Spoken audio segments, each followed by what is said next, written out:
Hi everybody, welcome to chapter 4.4. Today we're looking at the introduction to nutrients required during youth with an in-depth focus on vitamin D and B group vitamins. With our B group vitamins, we're looking at vitamins B1, B2 and B3. We're looking at vitamin B9 and B12. Vitamin B9 being folate. The reason why we're looking at these today and in more depth is because these vitamins are incredibly integral to consume regularly during our youth years.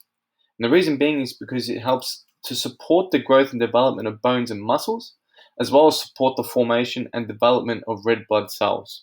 And that last point refers to vitamins B9 and B12. I will make sure that I note at the start that if you can please document any notes that are colored in purple word for word. Those are definitions. These are important, especially for upcoming SACs. And anything that's recorded in red, can you please interpret into your own words? Make sure you understand the concept of these. That way you're able to understand them in more depth as well. So what we'll start off with vitamin D. And when we're looking at vitamin D, we're going to be looking at the sources of vitamin D. We're going to be looking at it in a perspective of food sources, as well as what vitamin D plays in our body, and what its function is in our body. More importantly, so with vitamin D, the main role of vitamin D overall is to absorb calcium from the intestine into the bloodstream. We know that through having low levels of vitamin D as well, it can lead to low levels of calcium absorption and bones then becoming weaker. With having low levels of calcium absorption, obviously our bodies, and like I mentioned here, bones becoming weaker, what that actually makes us more prone to is the onset of osteoporosis, which is obviously weaker bones as we age. We already know that with osteoporosis, it's more prevalent in women, especially after menopause. And especially at a young age, at an older age, this obviously leads to more bone breaks and obviously deficiencies within our bones. So it's incredibly important that we're able to source our vitamin D through food sources and not just solely relying on the sun. So with Australians, obviously with our sun rays being a bit different because our UV rays are a lot higher as compared to other countries in the world, okay?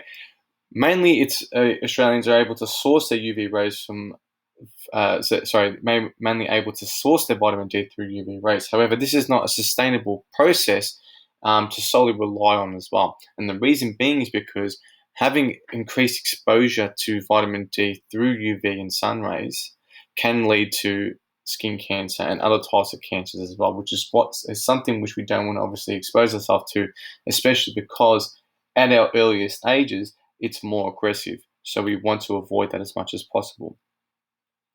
The evidence is starting to show now that Australians are becoming more vitamin D deficient. And the reason being is because potentially some of those reasons can be that we are solely depending on the sun. Another reason for that is we're not actually accessing the food sources on a more regular basis, therefore becoming more vitamin D deficient. And those youth who decide to cover their skin also are more likely to become vitamin D deficient, which is not necessarily a bad thing that they're covering up their skin, but it is a bad thing that they're becoming vitamin D deficient. Therefore, they need to ensure that they're sustaining their vitamin D through food sources. You can also access vitamin D through types of multivitamins. However, it's not actually a sustainable source over a long time, mainly because multivitamins don't actually provide us with unprocessed or unrefined ways that we can actually access this type of vitamin and the function it is for our body. So it's more important that we're able to absorb it at a younger age through our food sources, as opposed to being able to supplement it with multivitamins. Sorry. So with that being said, we have a variety of food sources where we can access vitamin D on a regular basis.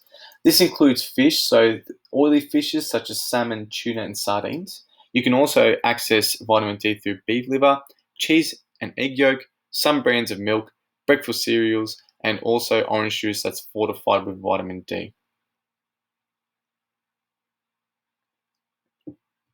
At any point, please feel free to pause the video and take down notes.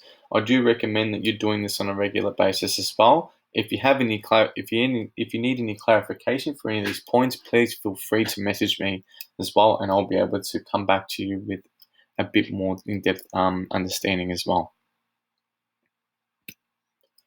So now we go on to our B group vitamins. So this is looking at vitamins B1, B2, and B3. And with these vitamins, they are also known as thiamine, riboflavin, and niacin. The reason why these vitamins are essential is because they allow us to process our metabolism and convert fuels into energy. So our fuels being things such as fats, proteins, and also carbohydrates. Remembering that with our interplay with our food sources, carbohydrates is our main energy source in our body, fats being second, and obviously protein being last because it's not that much. We sustain our energy through proteins. Through having a lack of these vitamins, it can contribute to having a lack of energy, and we need to have a lot of energy at our younger ages, especially to make sure that we are able to complete our daily tasks. It also can contribute to the slowed growth of our muscles and bones. So that's a mention of a point that I made earlier in this PowerPoint presentation. The variety of food sources in B group that are rich in B group vitamins. Some of them might include Vegemite, and as we know, Vegemite is stocked full of B vitamins in each tub.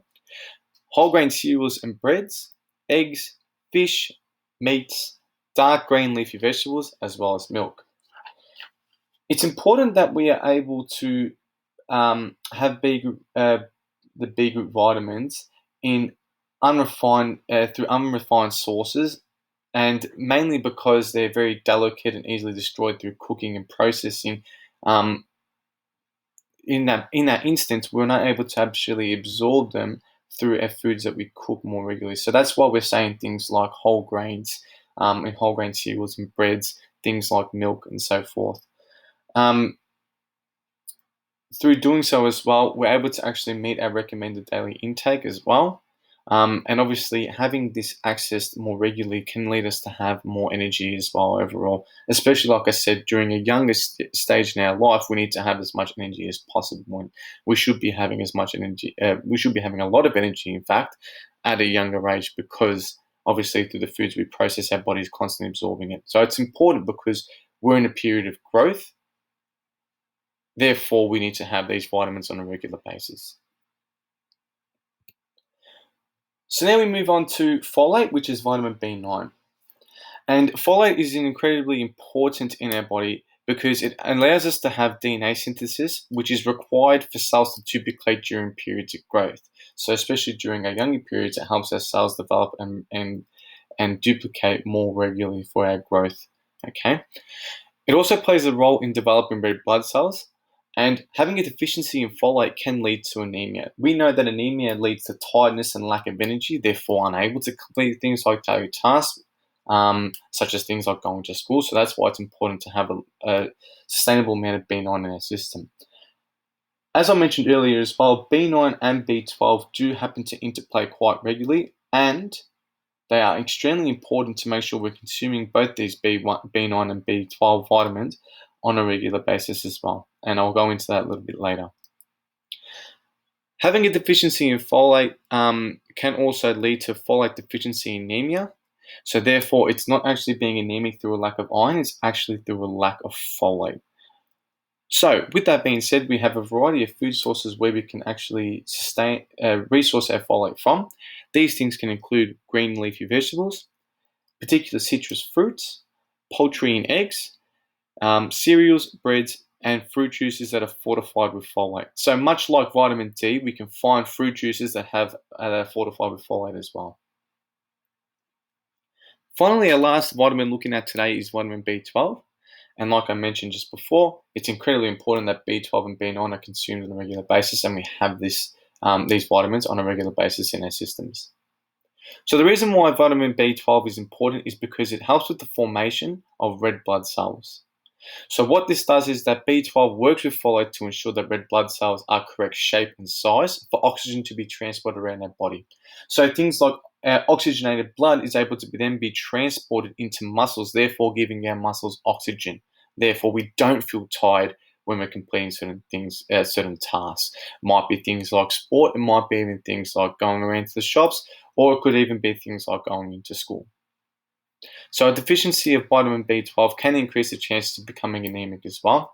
So again, with vitamin B12, the reason why it increases our chance of becoming anemic is because most of our vitamin B12 is contained through animal origin.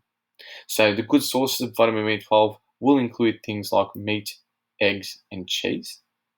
So therefore, obviously, having a lack of vitamin B12 can also lead to iron deficiency anemia, but also lead to being anemic just in general.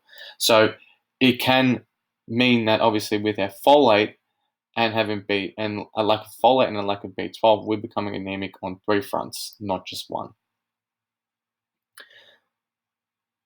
With that being said, though, the most at risk people of being B12 deficient is vegans, and the reason being obviously is because vegans don't consume any foods that are of animal origin. Therefore, they can lack in vitamin B12. They can supplement that through things like multivitamins or B12 tablets.